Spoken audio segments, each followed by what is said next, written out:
bien? Oui. Est-ce que vous attendez quelque chose? Oui. Ah, le retour du Seigneur. Il revient bientôt. Je ne sais pas si ton voisin est sûr. Dis-lui, tourne ton attendant, regarde dans ses yeux s'il est sûr que Jésus revient bientôt. Demande-lui, t'es sûr? T'es sûr? Est-ce que t'es sûr? Oui, il revient bientôt. Alors, cette série, on parle de l'avènement de notre Seigneur Jésus. On avance doucement mais sûrement. Et je crois que le Seigneur veut vraiment semer dans nos cœurs, pas juste une connaissance, mais la révélation. La révélation. Et vous savez, pour que quelque chose prenne le goût d'un aliment, il faut le laisser infuser. Et je crois que Dieu, au travers de dimanche après dimanche, à travers un message, un appareil de cet esprit, je suis convaincu, a utilisé aussi sa prédication pour vraiment continuer d'infuser en nous. Jésus revient. Il revient bientôt. Et il attend de nous quelque chose. Et j'aurais dû se résumer, peut-être pour ceux qui n'étaient pas là, ou pour nous rafraîchir les idées. Ce dont on a parlé il y a 2 semaines des signes de la fin des temps. Lisez Matthieu 24. Jésus parle des choses qui doivent arriver. On a vu que dans les derniers jours, qu'ils ont commencé déjà à l'arrivée du Saint-Esprit, à la Pentecôte, et que Jésus dit dans les derniers jours, il y aura de la séduction spirituelle, des faux Christ et des faux prophètes, des guerres, des cris de guerre, des famines par endroits, des tremblements de terre, la persécution, la haine, la trahison, l'augmentation de l'iniquité, c'est-à-dire le péché conscient, volontaire, assumé, le refroidissement de l'amour, l'annonce mondiale de l'Évangile qui est largement actuelle par Internet aujourd'hui. Et les signes ne doivent pas produire la peur, mais plutôt la vigilance et la prière et la préparation de nos cœurs. Et tous les signes dont Jésus a parlé, nous les vivons et de plus en plus, de manière à une échelle de plus en plus grosse et avec un impact de plus en plus gros. Cela doit nous alerter sur les temps dans lesquels nous sommes. Dans la deuxième prédication, la semaine dernière, nous avons vu que Pierre a insisté sur le souvenir. Souvenez-vous de mon enseignement. Parce que les apôtres, dès le départ, enseignaient sur le retour de Jésus. Rappelez-vous, ils sont là, regardant Jésus monter au ciel. 2 anges arrivent et disent, les gars, c'est moi qui traduis comme ça, il va revenir de la même manière qu'il est monté. Au boulot des premières paroles qu'ils ont entendues après avoir vu Jésus s'élever, c'est il revient. Donc c'est pas étonnant que l'on voit les écrits de Paul aux Thessaloniciens. Nous voyons dès qu'ils implantaient des églises, ils enseignaient déjà sur le retour de Jésus. Et le Seigneur nous demande de le faire encore. Et nous avons vu qu'il était important de parler de son retour parce que c'est une vérité fondamentale de la foi. Ça va venir consolider ta foi. Parfois c'est abstrait, mais quand tu sais que tu attends quelque chose, nous sommes partis en vacances cette semaine. Et on attendait avec impatience ces vacances. On s'est préparé. On a fait les valises et on a préparé la voiture, le coffre de toit, les vélos, etc. On s'est préparé pour cet événement. Et on était dans l'attente. Donc, recevoir la révélation que Jésus revient va venir stimuler ta foi, va donner peut-être une raison, un objectif, un but à ta foi, à ta progression spirituelle. Ça va apporter une stabilité, une bénédiction, parce qu'il y a une bénédiction qui est attachée aux écritures prophétiques de la venue de Jésus. C'est une espérance qui va nous pousser à nous sanctifier, à discerner les temps dans lesquels nous sommes. Et Dieu insiste fortement sur ce sujet dans sa parole. Donc Jésus a annoncé les signes, Pierre a annoncé les moqueurs, puisqu'il a dit que beaucoup se moqueront de ce moment-là, de cette annonce-là. Il nous appelle à nous souvenir, à ne pas banaliser la promesse de son retour. Et maintenant que l'on sait cela, qu'on s'est rappelé de cela, on peut se poser qu'est-ce que je dois faire, comment je dois me préparer à son retour. Parce qu'il ne suffit pas de croire qu'il revient. Nous sommes appelés à vivre d'une manière qui montre que nous l'attendons. Nous sommes appelés à vivre d'une manière qui montre que nous attendons son retour. Et la Bible parle beaucoup du retour de Jésus. Plus de 318 fois dans le Nouveau Testament. C'est le deuxième sujet le plus fréquent dans la Bible. Le second retour de Jésus. Pardon, la deuxième venue de Jésus. Et si c'est important, si la Bible en parle tant, puis il y a un principe biblique, c'est qu'on doit parler beaucoup de ce que la Bible parle beaucoup, et on doit parler peu de ce que la Bible parle peu.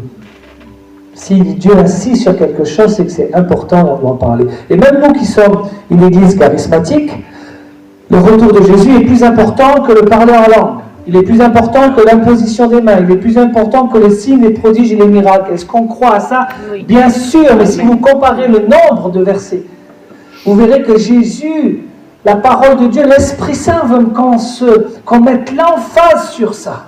Ça ne veut pas dire que le reste n'est pas important, mais en termes d'importance. Rappelez-vous les pharisiens. Ils connaissaient très bien les Écritures. Ils avaient mémorisé la Torah, les 5 premiers livres de la Bible. Je ne suis même pas sûr qu'ici, et je suis même plutôt convaincu du contraire, qu'il y ait quelqu'un qui connaisse les 4 évangiles par cœur. C'est bien moins gros que les livres de la Torah.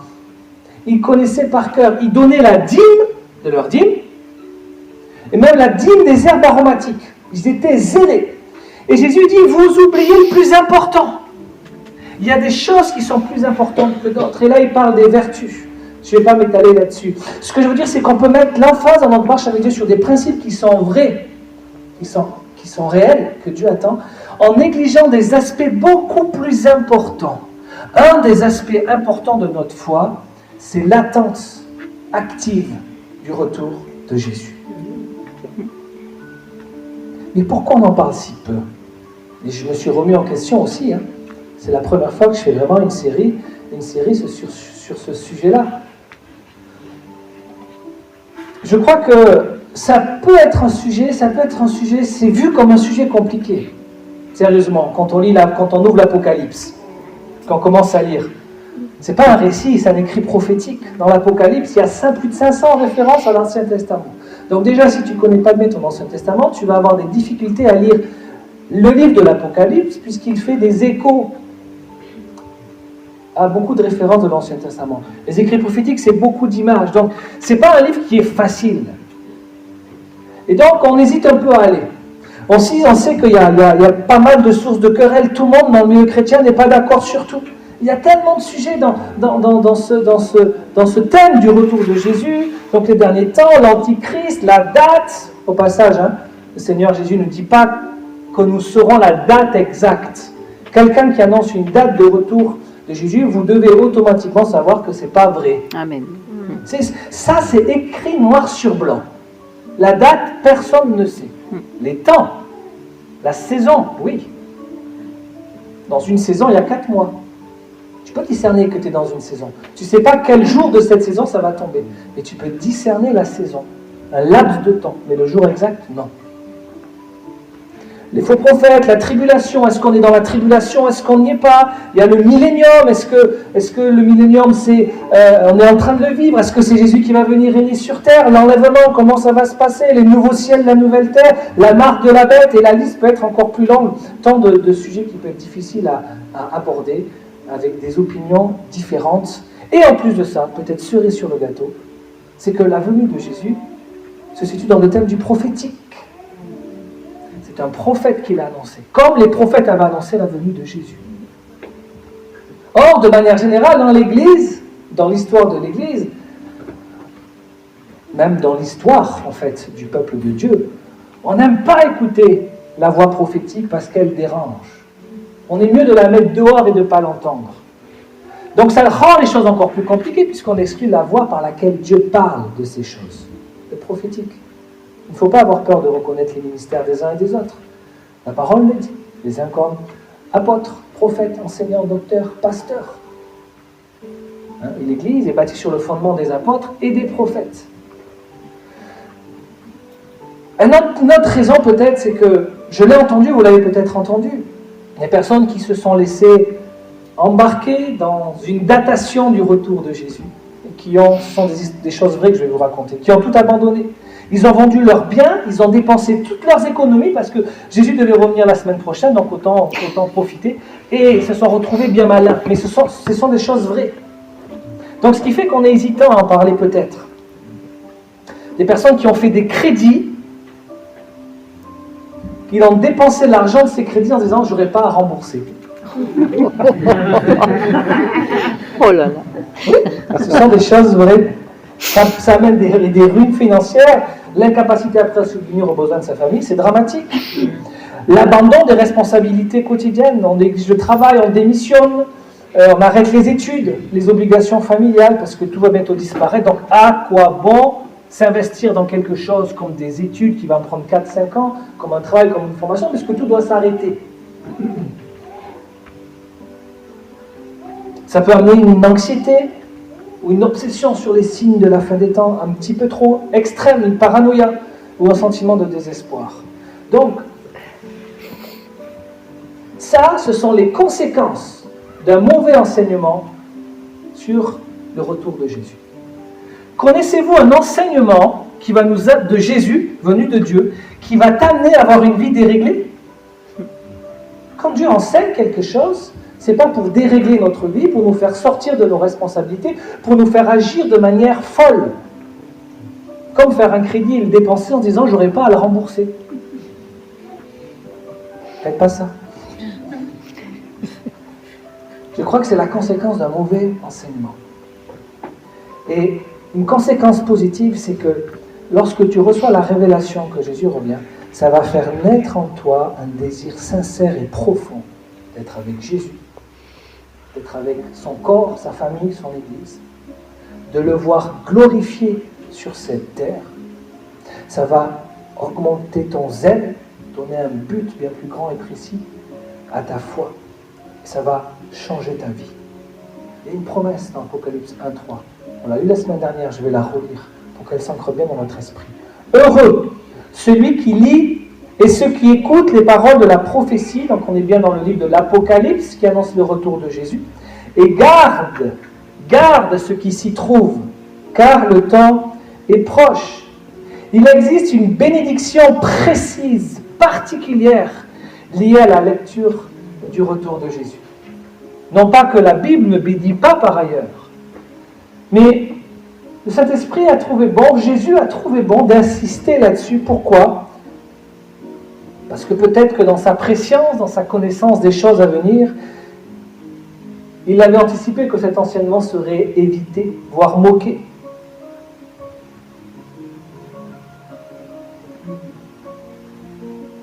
Et la raison pour laquelle je ne suis pas plongé dans tous ces débats, peut-être qu'on en parlera encore, je n'ai pas prévu le planning à 3-4 semaines à l'avance, mais la connaissance des choses à venir, c'est différent de la révélation des choses à venir.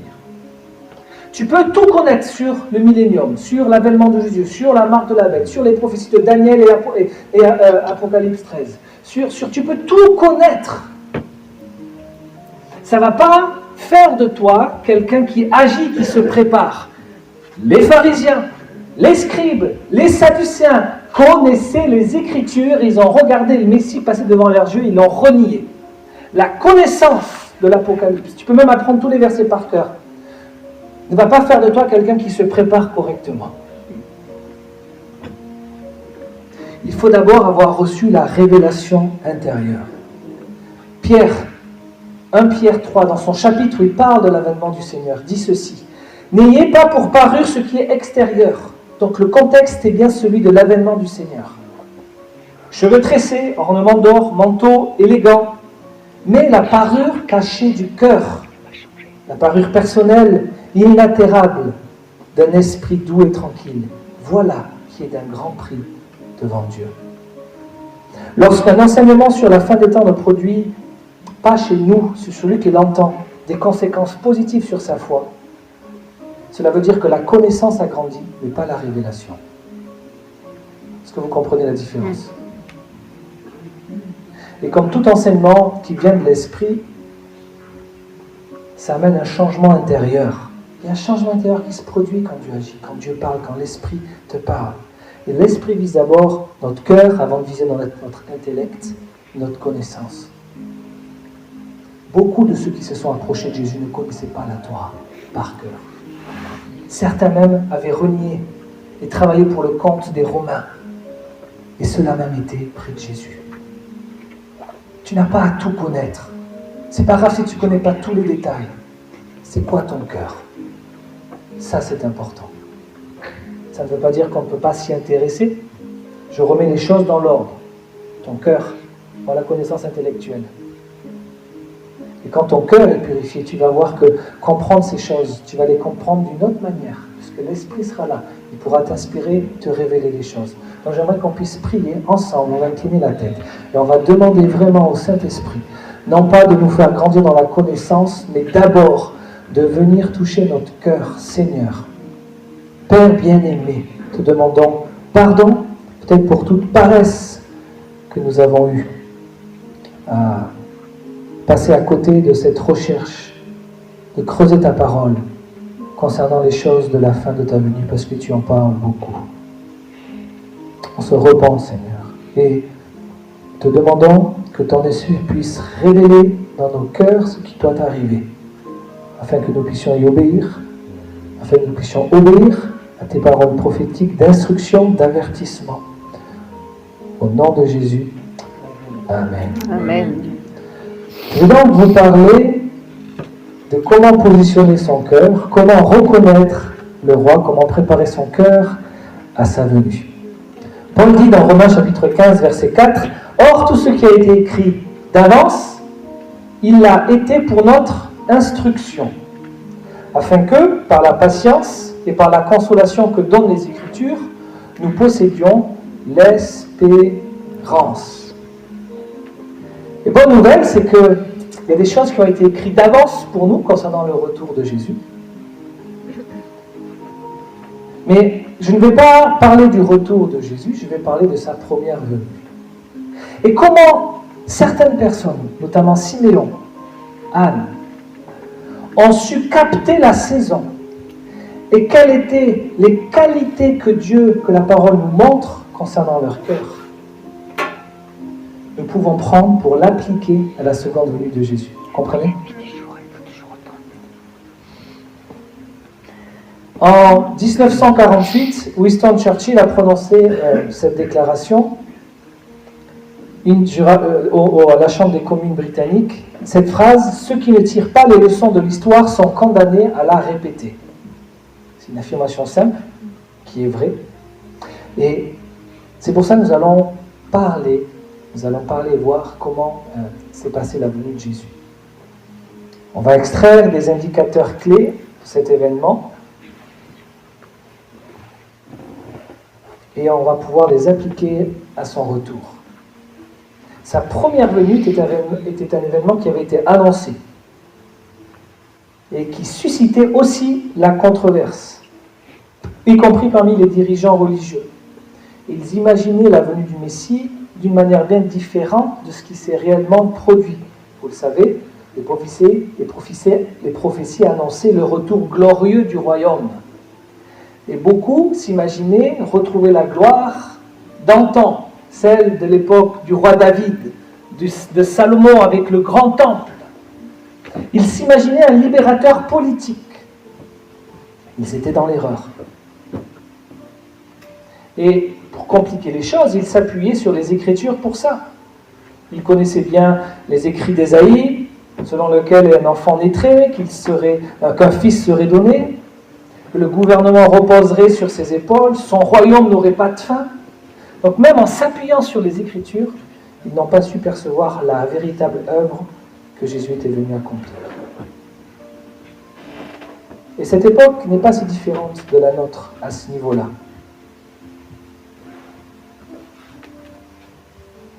Et bien qu'il existait ces différents groupes religieux, les pharisiens, les sadducéens, les scribes, les esséniens même, eh bien, aucun de ces groupes-là ne s'est positionné pour dire « Jésus, c'est le Messie que nous attendons ». C'est le Créateur qui est venu comme un humble serviteur donner sa vie pour nous. C'est le Messie dont nous attendons.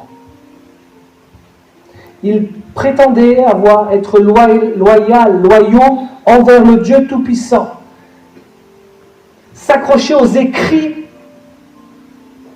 de la Torah, des enseignements des prophètes. Mais leur cœur était orgueilleux, corrompu, inatteignable. Et ça les a rendus aveugles à la venue du roi. Rappelez-vous, qu'est-ce qui a précédé la venue de Jésus? Jean-Baptiste. Il faisait quoi? qui prêchait la repentance pour préparer les cœurs. Si tu sens que Dieu t'appelle souvent à te repentir, c'est bon signe. C'est qu'il veut que tu prépares ton cœur à son retour. L'humilité va te permettre d'expérimenter des niveaux de gloire, des niveaux de présence, de révélation de Dieu. Les pharisiens étaient là, ils regardaient, et le prophète Jean-Baptiste avait bien discerné leur cœur. Race de vipères, vous êtes là parce que le peuple est là, vous demandez ce qui se passe, mais votre cœur là, vous êtes où là? Venez, repentez-vous, préparez votre cœur. Ils n'ont pas préparé leur cœur, et ils ont regardé le Messie passer. Pire, ils ont été de ceux qui voulaient sa mort. Le cœur, déjà la repentance. Ça doit devenir une habitude, quelque chose de naturel. Parfois, tu vas demander pardon à Dieu. Parfois, le Saint-Esprit va te pousser à en parler à quelqu'un. C'est ce qu'on appelle la confession. Si c'est quelque chose que tu n'as jamais pratiqué, que c'est nouveau pour toi, dis-toi qu'en ces temps où le Seigneur prépare son Église, il t'amène aussi à te repentir. Parle-en à quelqu'un. Il y a des choses, tu peux demander pardon à Dieu directement. Il y a des choses, tu vas demander pardon à quelqu'un. Et parfois, tu vas confesser à quelqu'un d'autre. Laisse le Saint-Esprit te conduire. Tu vas le savoir dans ton cœur. Mais n'oubliez pas cette préparation déjà.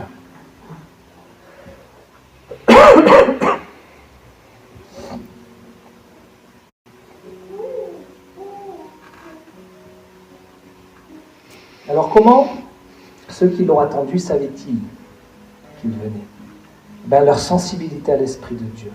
L'importance qu'ils apportaient à l'écrit de l'Ancien Testament et en particulier à ceux des prophètes. Leur faim de Dieu créait en eux une conscience des temps, des signes dans lesquels ils étaient. Donc, rentrons dans le sujet avec l'exemple de Siméon.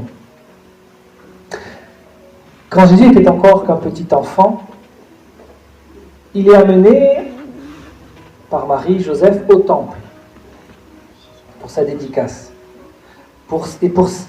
Est-ce qu'on peut imaginer l'ampleur de ce qui s'est passé? Il y a Marie qui porte dans son cœur les révélations de l'ange Gabriel sur qui était Jésus.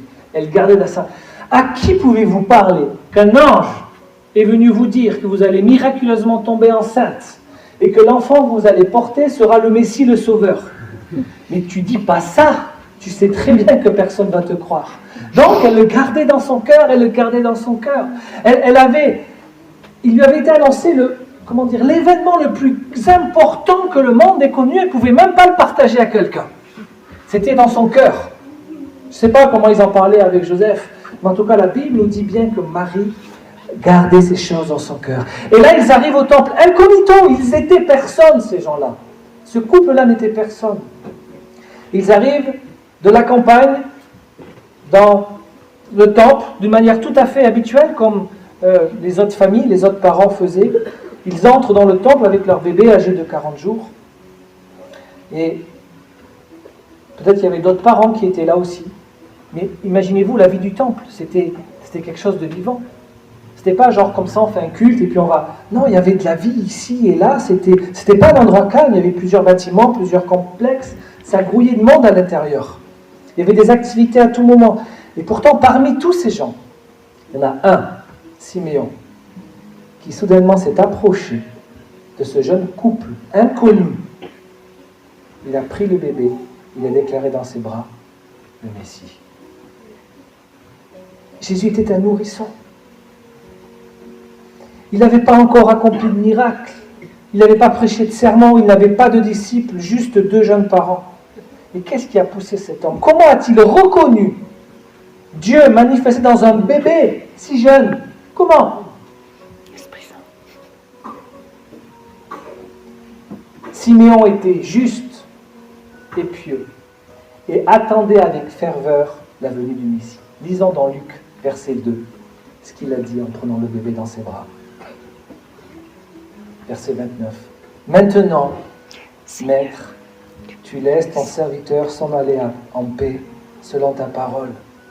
car mes yeux ont vu ton salut. On lit ça avec tellement de facilité, mais c'est l'histoire d'un homme qui a attendu des années. Et il a su voir dans ce petit enfant le salut du monde. Il a dit, c'est bon, je sais, je peux partir en paix. Que tu as préparé devant tous les peuples, lumière pour éclairer les nations et gloire de ton peuple Israël. Qui peut voir dans un enfant tant de choses? Et juste avant, lisons, verset 25. Et voici qu'il y avait à Jérusalem un homme du nom de Siméon. Donc maintenant, attachons-nous aux qualités de cet homme pour comprendre. Cet homme était juste et pieux. Il attendait la consolation d'Israël. Donc, il était dans une attente. Il espérait que ça arrive, comme le Seigneur nous demande d'attendre son retour. Et lui, il n'est pas passé à côté. Et l'Esprit Saint était sur lui. Il avait été divinement averti par le Saint-Esprit qu'il ne verrait pas la mort avant d'avoir vu le Christ du Seigneur. Il vint au temple, poussé par l'Esprit. Et comme les parents apportaient le petit enfant Jésus pour accomplir à son égard ce qui était en usage d'après la loi, il le prit dans ses bras et a proclamé ce que nous venons de lire. 3 caractéristiques de Siméon. Premièrement, il était juste. Et d'ailleurs, le grec de ce mot, ça signifie quelqu'un qui agit en conformité avec son caractère, qui est fondamentalement, même constitutionnellement juste. Donc on peut lier déjà cette justice à son caractère. Il est conforme à son caractère. C'est déjà un homme dont le caractère était beau, bon. Il avait certainement été travaillé par l'esprit, bien évidemment. Il agissait, il était droit, juste. En d'autres termes, c'est quelqu'un qui possède, quelqu'un qui possède cette qualité, ne se contente pas de proclamer une loyauté envers Dieu, comme pouvaient le faire les pharisiens, mais il vivait en conséquence. Simon aspirait à la sainteté. Il sanctifiait le Seigneur dans son cœur et vivait de manière à l'honorer comme être suprême. Première chose, si tu veux préparer ton cœur au retour du Seigneur, prends l'exemple de Siméon qui vivait comme un juste.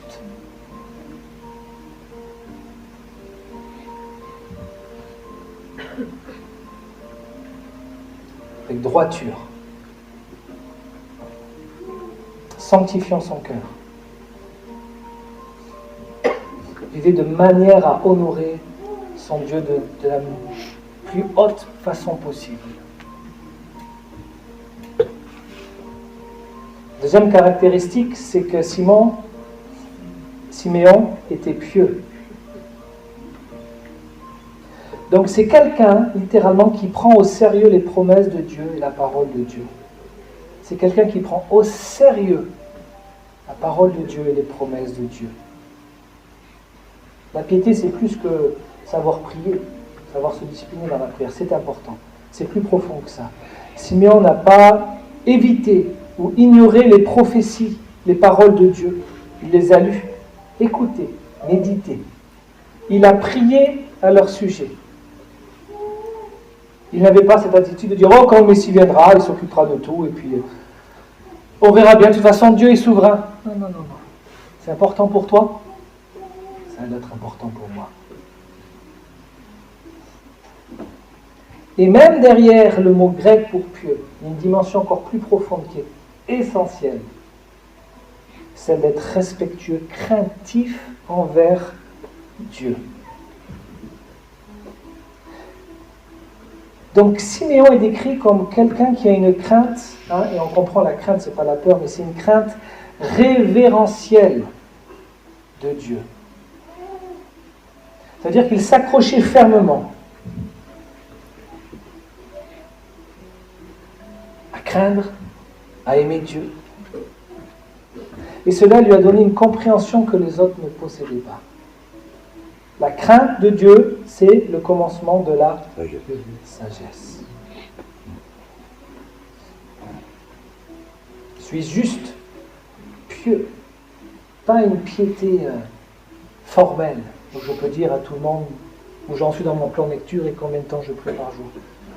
une piété qui est empreinte, bénie de la crainte de Dieu, une révérence vis-à-vis de Dieu, une volonté de l'aimer, pas un travail, un service dans la peur, mais dans le désir de lui plaire, dans le désir d'aimer ce qu'il aime, de détester ce qu'il déteste, de faire sa volonté.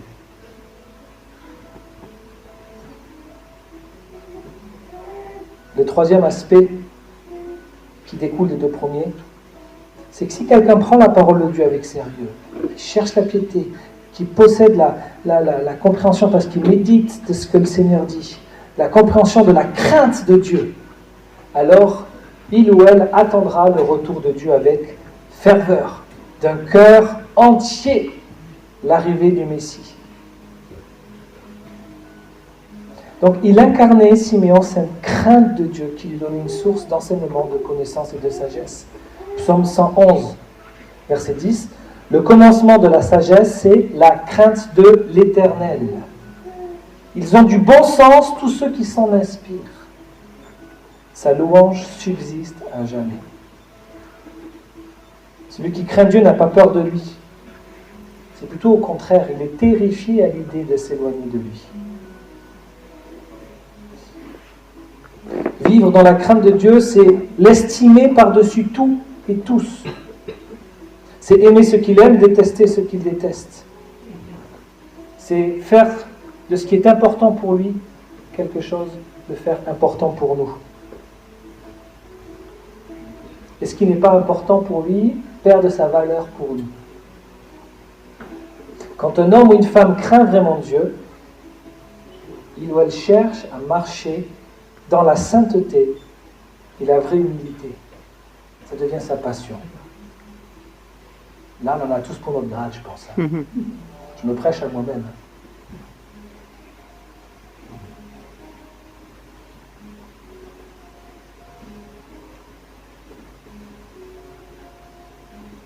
Le psalmiste dit, il n'y a pas la référence, dans le verset, l'affiche pas, hein, c'est dans le chapitre 25, je prends juste les versets 9, 12 et 14. L'Éternel enseigne la voie à l'homme. Qui est l'homme qui craint l'Éternel? L'Éternel lui enseigne la voie qu'il doit choisir. Le secret de l'Éternel est pour ceux qui le craignent. Il leur fait connaître son alliance. Le secret de l'Éternel est pour ceux qui le craignent. Le Seigneur ne va pas venir révéler à quelqu'un de religieux qui fait des choses pour l'apparence, des choses à venir. C'est un homme pieux, connu de personne peut-être. C'est Luc qui a fait ses recherches et qui a certainement dit à Marie, il s'est passé quoi? Et ça devait être tellement marquant pour Marie et pour Joseph. Il présente l'enfant et là, elle a une confirmation qu'il est le Messie. Mais imaginez, les gens autour, ils ne devaient pas comprendre ce qui devait se passer en elle dans son cœur. Mais ça, Dieu ne l'a pas révélé au grand prêtre ou au chef ou aux pharisiens. Il a révélé à un cœur pur. Parce que l'Éternel, les secrets de l'Éternel est pour ceux qui le craignent et il leur fait connaître son alliance. Et c'est le problème lorsqu'on recherche et lorsqu'on, fait ses propres recherches sur les temps de la fin, on vient chercher, on va écouter telle et telle personne, telle et telle personne. Mais est-ce que tu sais que Dieu peut te parler à toi? Amen. Et toi, tu vas aller chercher les révélations de tel prédicateur, tel truc. Pourquoi pas? Mais tu sais que Dieu veut te parler à toi. Pourquoi tu ne disposes pas ton cœur pour recevoir? Il va te parler. Prépare ton cœur. Cette vertu, la crainte, nous ouvre à la conscience, à la révélation de ce que Dieu est en train de faire. Et si tu ne veux pas être dans la crainte des choses à venir, dispose ton cœur pour entendre ce que Dieu est en train de faire. Parce que tu peux vivre une difficulté. Si tu reçois une révélation de Dieu qui dit « je gère », tu peux entendre une guerre ici, là. Tu peux entendre des bruits de guerre, tu peux voir les choses qui te disent là ça va devenir difficile. Si dans ton cœur tu l'as disposé pour entendre Dieu qui te dit « t'inquiète pas, je suis avec toi », tu l'entends, t'inquiète pas, tu n'as pas peur. Pourquoi? Parce que tu n'es pas dans une connaissance, tu es dans une révélation de ce que Dieu est en train de faire. Et ça change tout.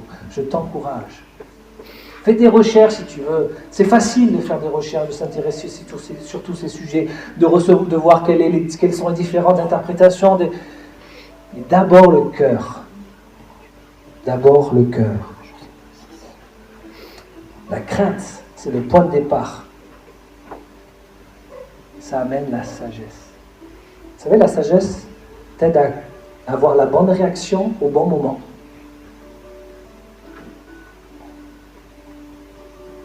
Elle inclut l'enseignement, la perspicacité, la connaissance, la compréhension. C'est vital pour comprendre la prophétie. Sans elle, on risque de mal interpréter les déclarations, de prendre des décisions insensées. Ésaïe parle de cette sagesse, de cette crainte comme d'un trésor de Dieu, comme le délice de Jésus. Et il devient de plus en plus évident que les personnes qui cherchent la crainte du Seigneur, avec une humilité sincère et ce désir d'être sanctifiés par le Seigneur, auront une passion pour la parole de Dieu, y compris pour la prophétie du retour de Jésus. Donc ces caractéristiques fondamentales que l'on voit chez Siméon, qui étaient pour les détails de la première venue de Jésus, sont également valables pour son second retour, sa seconde venue. Et ça devrait être le fondement de tout message, surtout en ce qui concerne l'eschatologie, l'étude de la fin des temps. Donc si nous ne cherchons pas ces vertus, nous allons devenir dogmatiques, c'est-à-dire nous allons connaître les dogmes, une connaissance. Et ça va nous éloigner progressivement du bon chemin. On va passer à côté des mystères cachés, des nuances de la parole prophétique. Le seul Dieu, seul le Saint-Esprit peut révéler dans nos cœurs. Et vous savez, les temps et les saisons de Dieu ne se discernent pas avec notre intelligence humaine. Avec ton intelligence humaine, tu ne peux pas discerner avec ce que tu vois des choses que Dieu amène dans l'invisible, dans le monde spirituel. Pour les comprendre, nous devons chercher Dieu. Donc les parents de Jésus furent émerveillés de ce qu'on disait de lui. Comment cet inconnu pouvait-il savoir tout cela? Peut-être c'est ce que Marie se disait dans son cœur. Comment Dieu a-t-il pu révéler cette perle, ce secret à cet homme? C'est Dieu, c'est sûr. Mais ce ne fut pas la seule journée, la seule surprise de la journée. Dieu avait un autre cadeau pour Marie, pour Joseph. Lisons la suite. Luc 2, versets 36 à 38. Il y avait aussi une prophétesse, Anne, fille de Phanuel, de la tribu d'Asser. Elle était d'un âge fort avancé. Après avoir vécu 7 ans avec son mari, depuis sa virginité, elle resta veuve. Et âgée de 84 ans, vous ferez le calcul, elle ne quittait pas le temple et servait Dieu. Combien de temps elle servait Dieu? Nuit et jour, par des jeûnes et des prières. Elle survint, elle aussi, tiens donc, quel hasard, à cette même heure, tiens donc. Et elle louait Dieu et parlait de Jésus à tous ceux qui attendaient la rédemption de Jérusalem. À qui Anne, la prophétesse, va-t-elle parler que Jésus revient? À tout le peuple? Non. À qui? À ceux qui attendaient la rédemption de Jérusalem.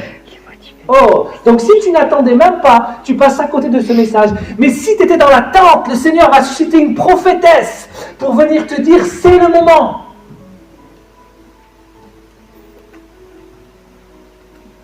Voilà pourquoi si tu vas être au diapason de ce que Dieu est en train de faire, sois dans l'attente, sois attentif, et le Seigneur te parlera. Elle ne parlait pas à tout le monde, à ceux qui étaient dans l'attente, ceux qui attendaient avec ferveur la venue de Jésus. C'est magnifique, n'est-ce pas? Il y a d'autres personnes, on pourrait étudier d'autres personnes, mais je veux vous encourager. Siméon, Anne, peut-être les informateurs d'Hérode, étaient de ceux qui cherchaient, attendaient. Et ceux qui comprennent les temps, ceux qui savent les temps dans lesquels nous sommes, savent aussi quoi faire, comment agir. S'il s'agisse de veiller, s'il s'agisse d'attendre, s'il s'agisse de passer plus de temps à prier, intercéder, qu'il s'agisse de jeûner plus. Saint-Esprit conduit les choses. Et sommes-nous dans l'attente de son retour? Vraiment. Nous devons l'être. Et le Saint-Esprit veut faire naître cette attente, veut faire bouillonner en nous cela. On doit en parler de plus en plus, même entre nous. Parlez-en du retour de Jésus. Faites vivre cette réalité. Comme Pierre disait, souvenez-vous de ce que je vous ai enseigné. Même si les gens se moquent, parle du retour de Jésus. Je disais à mes enfants, on attend le retour de Jésus. Personnellement, je pense, mais c'est mon avis personnel. Je ne suis pas sûr que les enfants mourront, vu les temps dans lesquels nous sommes. Mais là, s'il a bien compris, si Jésus revient avant qu'on meure, ça veut dire qu'on ne mourra pas. Ah oui. Amen. Et Joshua qui dit, il y aura des bonbons. Je ne sais pas s'il y aura des bonbons, mais ce sera génial, t'inquiète pas. Il y aura tellement rien qui manquera que tu ne te poseras même pas de question de tiens, j'aimerais ça, tout sera comblé. Mais c'est réservé. Et Serge nous l'a rappelé, à ceux qui croient. Pourquoi? Parce que Dieu ne va pas t'imposer sa présence pour l'éternité si tu n'en as pas voulu sur terre. Il va respecter ton choix jusque dans l'éternité. Donc, il s'agit de te positionner avant de quitter cette terre. C'est pour ça qu'on doit oser parler, être des témoins, pour qu'un plus grand nombre soit sauvé et rencontre notre Seigneur Jésus magnifique. Amen. Apocalypse 27, 7. Il y a cette promesse au début du livre et elle est aussi à la fin. Voici, je viens bientôt heureux. Encore une bénédiction. Celui qui garde les paroles de la prophétie de ce livre. Garder, ça veut dire quoi? C'est pas le mettre dans un placard, bien faire ma clé pour que personne ne le prenne. Non, c'est dans notre cœur. De méditer, d'y penser. Il donne une bénédiction au début pour attirer ton attention et à la fin pour insister. Il y a une bénédiction qui est liée au fait de garder son cœur, de garder ses paroles, de méditer, de réfléchir, d'obéir aussi à ce que Dieu nous demande. Une bénédiction. Ce n'est pas Jean qui a prononcé, ce n'est pas un ange, ça vient directement de la bouche de Jésus, qui garde les paroles de la prophétie. Être obéissant.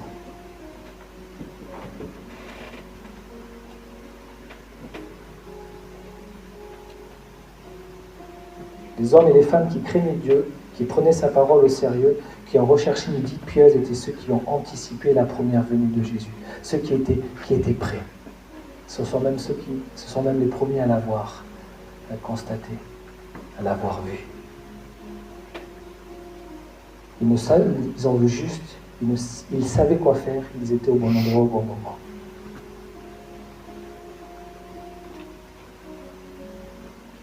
Je nous encourage à positionner nos cœurs comme des affamés qui cherchent la vérité avec humilité.